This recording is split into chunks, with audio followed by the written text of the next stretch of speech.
Alright guys, so what I basically did was I took one of these brushes and I removed like most of it. Most of it is now removed.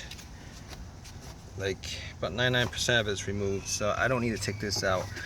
Normally I would take this off, and but I think this is the condenser, and I would take this off if I was going to replace it. If I knew for a fact that this was the cause of my AC issues. I don't think it is. I think it's okay.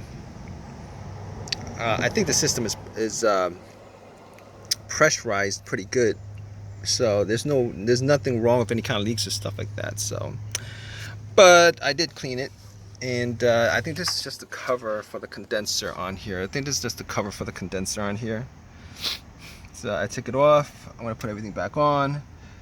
Just years of the blower motor blowing in.